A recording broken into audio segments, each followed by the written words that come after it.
Hello and welcome back to another week of playing Pauper. This week's deck is Golgari Aristocrats.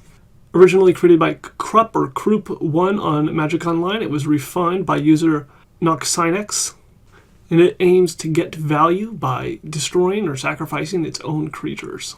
Let's look at the pieces of the deck.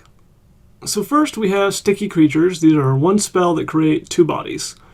Blisterpod, Youngwolf, and Brindleshote each provide a creature when they die. And Nest Invader provides a creature when it enters the battlefield.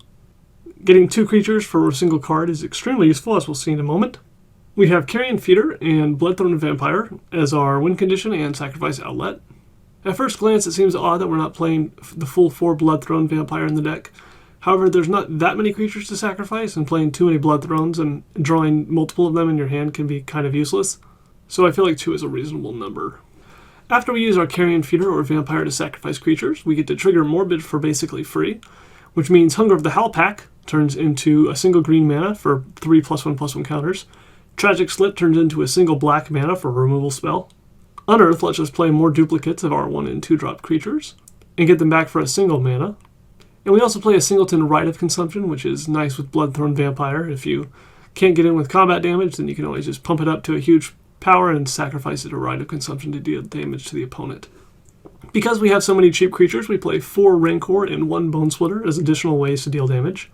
Having so many creatures to equip these two means that these spells are rarely offline. And we also have 2 Read the Bones to find whatever we need, whether it be a removal spell or a sacrifice outlet or more small creatures at any given time. For our mana base, we have Basics, Jungle Hollow, and 2 County Garden. County Garden obviously provides plant tokens that we can sacrifice for more value.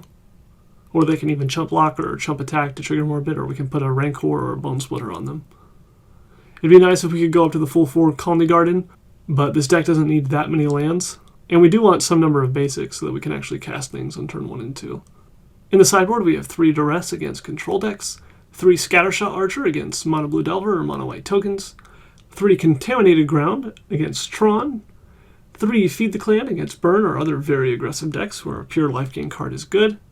With all of our ways to pump creatures' power, getting Feed the Clan to its ferocious trigger is actually not too hard in our deck.